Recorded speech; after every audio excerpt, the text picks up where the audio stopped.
여호수아서 3장 12절부터 17절까지 한 절씩 교독하겠습니다. 이제 이스라엘의 각 지파마다 한 사람씩 12사람을 뽑으십시오. 온 땅의 주권자이신 주님의 계를 맨 제사장들의 발바닥이 요단강 물에 닿으며 요단강 물 곧 위에서부터 흘러내리던 물줄기가 끊기고 둑이 생겨 물이 고일 것입니다. 백성이 요단강을 건너려고 자기들의 진을 떠날 때 언약궤를 맨 제사장들이 백성 앞에서 나아갔다. 그 계를 맨 사람들이 요단강까지 왔을 때에는 마침 추수기간이어서 제방까지 물이 가득 차 올랐다. 그 계를 맨 제사장들의 발이 요단 물가에 닿았을 때 위에서부터 흐르던 물이 멈추었다. 그리고 멀리 사르단 근처에 아담 성읍에 둑이 생겨 아라바의 바닷꽃 사이로 흘러가는 물줄기가 완전히 끊겼다. 그래서 백성들은 여리고 맞은 쪽으로 건너갈 수 있었다. 온 이스라엘 백성이 마른 땅을 밟고 건너서 온 백성이 모두 요단강을 건널 때까지 주님의 언약궤를 맨 제사장들은 요단강 가운데서 마른 땅에 튼튼하게 서 있었다. 아멘. 예, 오늘 말씀을 좀 나누도록 하겠습니다. 여호수아서 3장 1절부터 11절까지 내용이 우리가 이미 이야기 나누었던 것처럼 여호수아가 백성들을 향해서 지시를 내립니다. 그러면 백성들은 그것을 듣고 그대로 수행하는 방식으로 일들이 진행되고 있는 것들을 보게 됩니다. 이제 여호수아가 12절에 보시면 이스라엘의 각 지파마다 한 사람씩 12사람을 뽑으십시오. 4장 2절에 보시면 똑같은 이야기가 나옵니다. 너는 백성 가운데서 각 지파마다 한 사람씩 12사람을 뽑아서 세워. 그러니까 하나님 말씀하신 것을 여호수아는 그대로 수행하는 이런 장면들이 그러니까 하나님이 이스라엘 백성들을 향해서 말씀하시는 것들을 여호수아는 그대로 행하게 되는 것들을 보게 됩니다.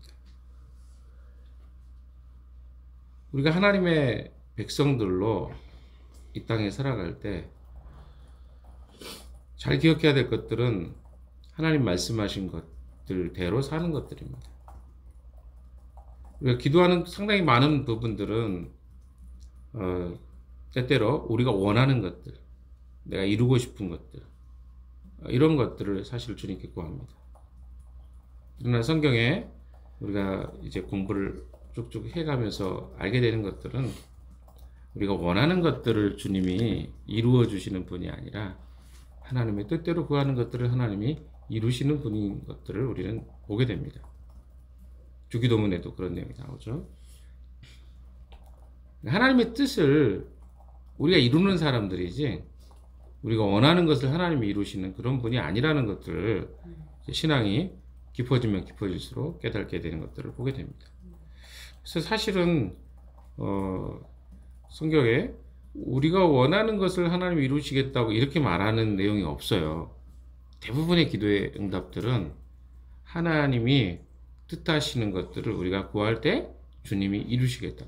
주님이 약속하는 것들을 우리가 구하는 형식으로 바뀌어져야 되겠죠. 그래서 여호수아는 하나님이 원하시는 이거 이미 하나님의 방식대로 그가 백성들에게 명령합니다. 12사람 뽑으라고 명령하죠. 그리고 실제로 하나님이 그렇게 말씀하십니다. 이게 조금 반대예요. 원래 하나님 말씀하시고 이스라엘 여호수아가 순종하는데 여호수아가 이스라엘 백성들이 먼저 명령하죠. 어떤 걸 명령합니까? 12사람 뽑으라는 겁니다. 왜 뽑으라는 거예요? 왜 뽑으라고 했을까요? 그것은요, 12사람들이 하나의 증인이에요. 대표자죠. 대표를 뽑아서 뭐 하는 겁니까? 이 기적이 하나님이 행하셨음을 모든 지파마다 증언케 하는 것입니다. 이스라엘은 적어도 2명 이상이 증언을 해야 그 증언이 진짜 법적인 진실이라는 것들을 증명하는 그런 법이 있습니다. 12명이나 되는 사람들이 다 각 지파의 대표로서 뽑혀요. 그리고 어떻습니까? 돌을 나중에 이제 이 사람들이 돌을 들게 하죠. 요단 강가에서 이건 하나님이 하셨다라고 모두가 다 인정할 만한 그런 일을 행하는 것입니다. 이런 의미가 있는 거예요. 우리가 어떤 하나님의 이정표를 보았을 때, 하나님의 행하심을 보았을 때 기억해야 될 것들은 이거 정말 하나님이 하셨구나 라고 하는 우리 신앙의 이정표를 세워가는 것이 굉장히 중요합니다. 요단강을 건너는데요, 시간이 지나고 나면 이게 잊혀져 버려요. 그래서 어떻게 하는 거예요? 흔적과 기억들을 갖기 위해서 대표자를 세우고 또 돌들을 취하고 하는 것들을 보게 됩니다. 그럴 때 우리는 이때 하나님 나를 이렇게 인도해 주셨지. 맞아. 내가 나중에 시간이 지나서 그 시간을 잃어버렸을 때 다시 기억나고 상기시켜 주는 것들은 바로 이런 이정표들입니다. 그래서 바로 이스라엘 백성들에게 대표자를 세우게 하고 또 돌을 세워서 기념비를 세우는 거죠. 자, 13절을 또 한번 같이 볼까요? 13절 시작. 온통의 주권자이신 주님의 궤를 맨 제사장들의 발바닥이 요단강 물에 닿으면 요단강 물 곧 위에서부터 흘러내리던 물줄기가 끊기고 둑이 생겨 물이 보일 것입니다. 자, 이런 것들은 하나님이 이미 다 여호수아에게 말씀하신 것들입니다. 자, 누가 이 일을 가능케 하신 겁니까? 요단강의 물을 가르게 하시는 것들이 온 땅의 주권자이신 주님. 여기 보면 온 땅의 주권자이신 주님의 궤를 맨 제사장들의 발바닥이 요단강 물에 닿으면 이라고 되죠. 이건 이미 1장에 보시면요, 1장 3절인가요? 우리가 1장 3절의 내용 속에 기억나시나요? 주님이 이런 약속을 해주셨거든요. 내가 모세에게 말한 대로 너희 발바닥에 닿는 곳은 어디든지 내가 너에게 주겠다. 그러니까 닿는 곳은 주겠다. 주어진다는 말이거든요. 근데 그 말이 지금 3장에 와서 그대로 이어지고 있는 것들을 보게 됩니다. 여호수아가 이 말을 할 수 있었던 것은 하나님이 이미 그에게 확신을 주셨기 때문이에요. 그러나 여러분 생각해 보십시오. 믿음은 무엇입니까? 아직 이루어지지 않은 약속을 사실로 받아들이는 것입니다. 그게 믿음이에요. 그냥 우리가 이렇게 되면 좋겠습니다 하는 것을 믿고 신뢰하는 게 아니라 하나님이 우리에게 약속해 주신 것을 내가 믿고 신뢰하고 그렇게 살아가는 것, 이게 믿음이라니까요. 그래서 아직 요단강은 갈라지지 않았어요. 그런데 여호수아가 뭐라고 합니까? 온 땅의 주권자이신 주님의 궤를 맨 제사장들의 발바닥이 요단강 물에 닿으면, 그러니까 미리 예언하고 있는 거예요. 미리 그것을 믿고 있는 거예요. 그래서 근데 거기에 보면 전제가 있죠. 온 땅의 주권자이신 주님의 궤를 맨 제사장들이,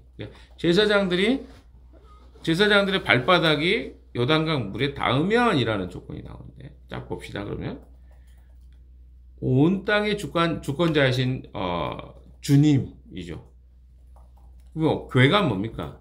언약궤거든요. 언약궤는 거기 안에 뭐가 있죠? 돌판도 있고 만나의 항아리도 있고 아론의 지팡이도 있고, 제가 다 이야기 드렸습니다. 이것들이 상징하는 바가 무엇입니까? 인간의 죄와 또 하나님의 긍휼, 자비 아닙니까? 근데 그것은 곧 하나님의 임재를 이야기하는 거예요. 그러니까 이 언약궤라는 것은 곧 누구예요? 주님을 상징해요. 주님이 지금 그 요단강에 주님을 상징을 가지고 있는 이 언약궤가 제사장들에 의해서 요단강 물에 들어서는 순간에 강이 뚝이 생길 것이다. 여러분, 뚝이 뭡니까? 뭔가 막아지는 거죠. 위에 있는 그 물이 지금 어때요?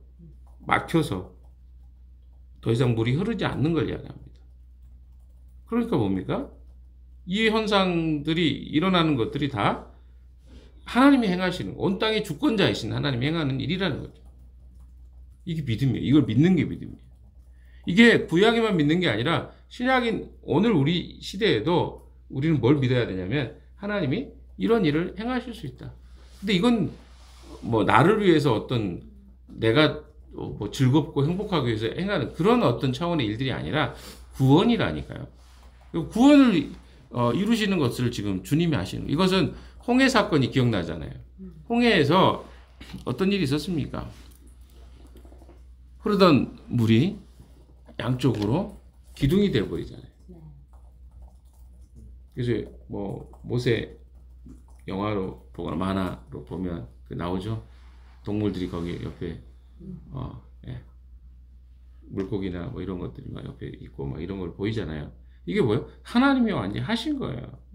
그러니까 구원은 전적으로 하나님이 하시는 거예요. 그래서 인간이 거기 끼어들 새가 없는 거예요. 필요가 없는 거예요. 인간의 노력이.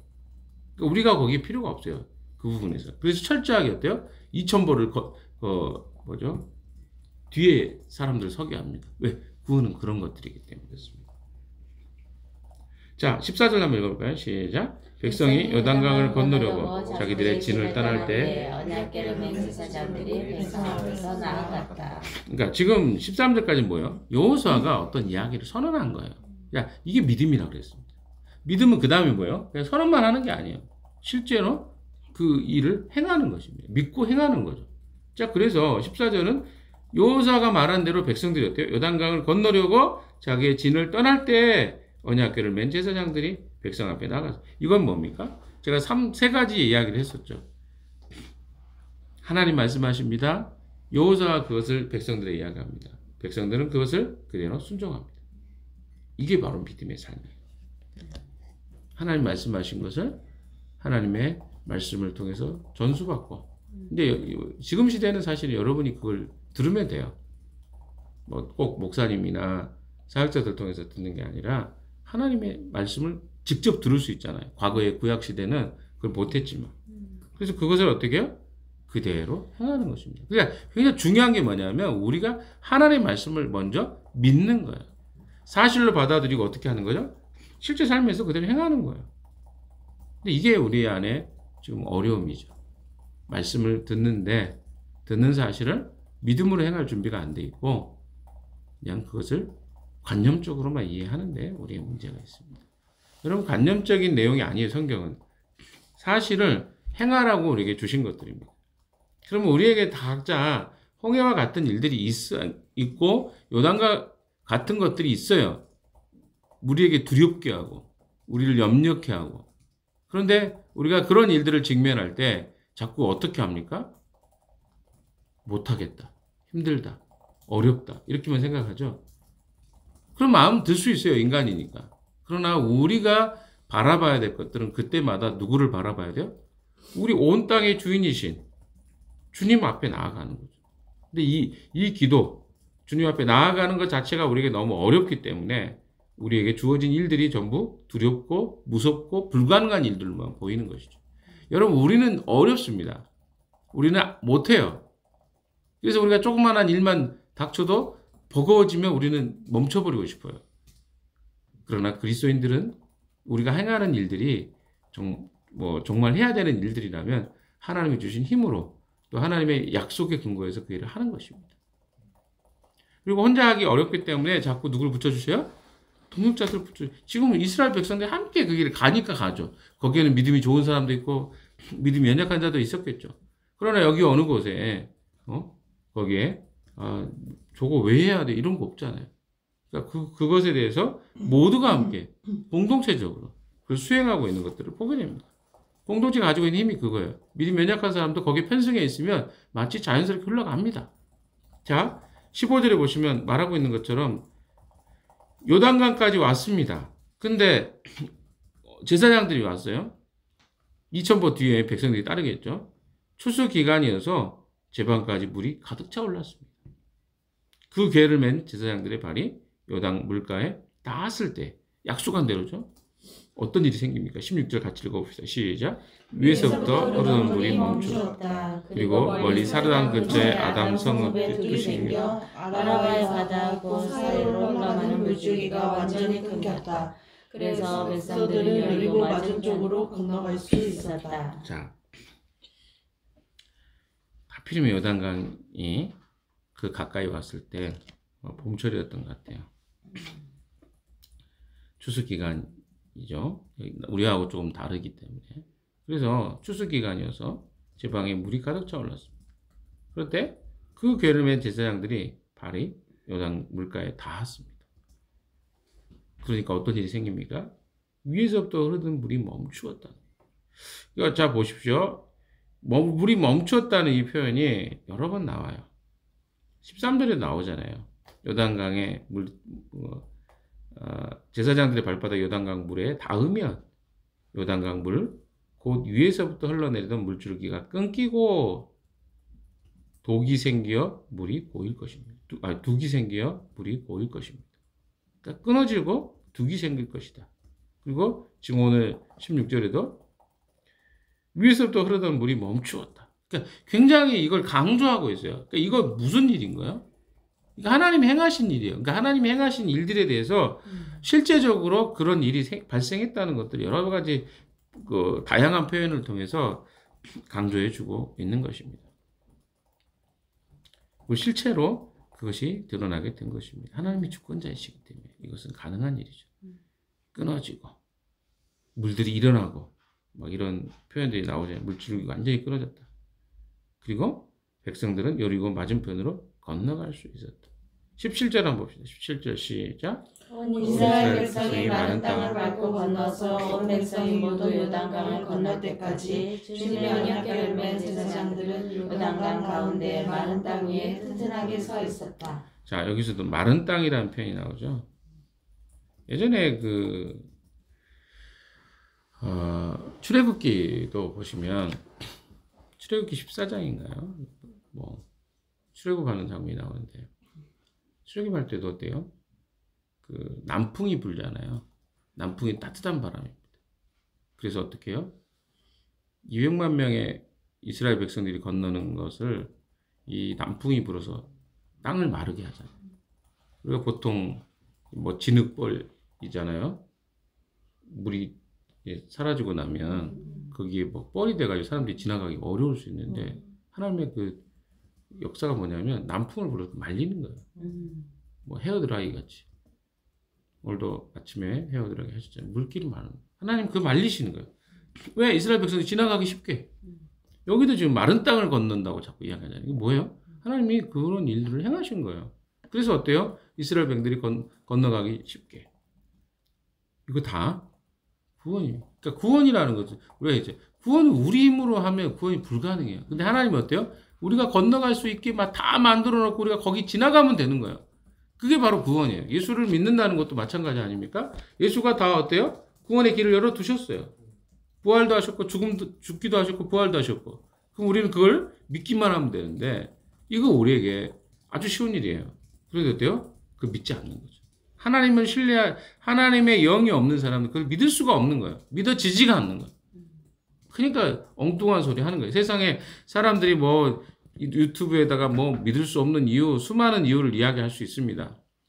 그건 그 사람들 입장에서 믿을 수 없기 때문에 하는 이야기들이에요. 반대로 어때요? 믿을 수 있는 수많은 이유가 있죠. 왜? 주님이 우리에게 그것을 믿게 하셨기 때문에. 오늘 이것이 우리와 그들과의 차이입니다. 오늘 본문의 내용은요,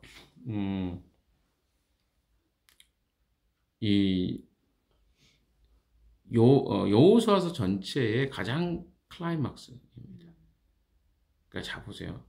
이스라엘 백성들이 가나안 땅을 들어갑니다.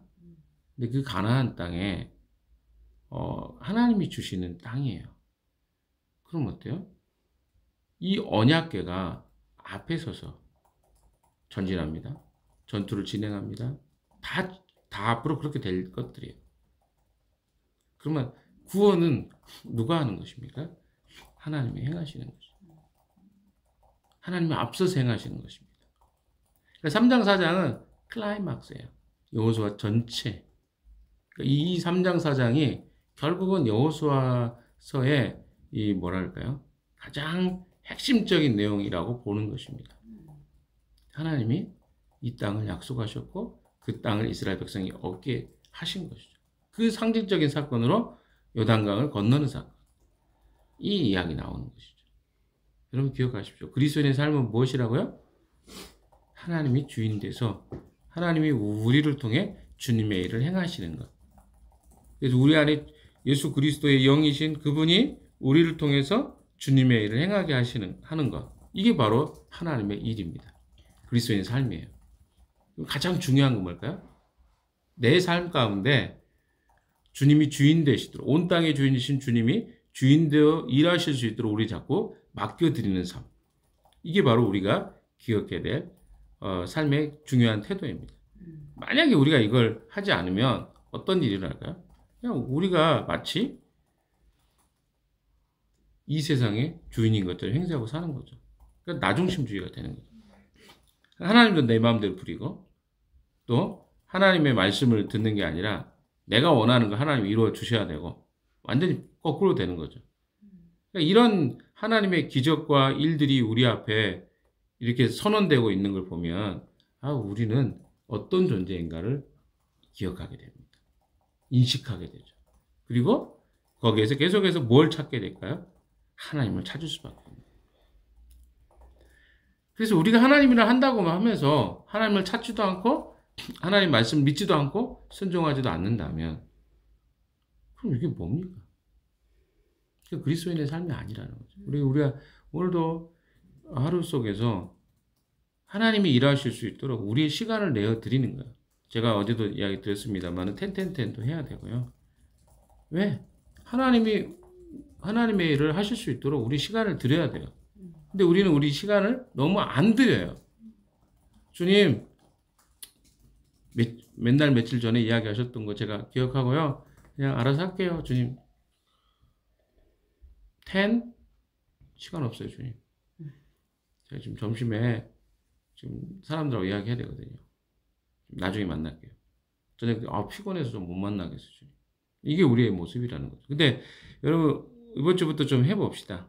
주님을 온 땅의 주인이라고 인정한다면 또 요단강의 이 사건이 사실이었다고 믿는다면 오늘 우리의 삶도 언약궤를 맨 제사장이 앞서 나가고 언약궤는 하나님의 상징이에요. 임재의 상징입니다. 그러니까 하나님이 앞서 행하시고 우리는 뒤따라가는 그런 삶이 되려면 반드시 뭘 해야 돼요? 주님을 찾는 거예요. 구하는 거. 오늘 하루에 우리의 삶 속에 가장 먼저 해야 될 일이 아닐까 생각합니다. 그리고 주님은 우리가 그렇게 순종할 때 우리에게 하나님이 행하시는 구원을 우리에게 보여주실 것입니다. 사람이 구원되는 것도 전부 하나님이 하시는 거예요. 내가 이 말을 잘해서 사람이 바뀌는 것도 아닙니다. 그럼 뭐예요? 주님께 구해야죠. 주님 이 사람을 주님의 손에 올려드립니다. 주님이 일해 주십시오. 당장 그 사람이 변화되지 않을 수 있어요. 그러나 주님은 주님의 일을 행하실 것입니다. 이것을 믿는 것이 신앙이라는 사실을 기억하시기 바랍니다. 오늘 하루도 이 말씀 붙잡고요. 묵상해 보십시오. 나에게 있어서의 이 요단강의 사건은 무엇인가? 나는 어떤 순종을 주님께 드릴 것인가? 하루 동안 묵상하시고 순종한 하루 되시기를 주님의 이름으로 축원합니다. 아멘.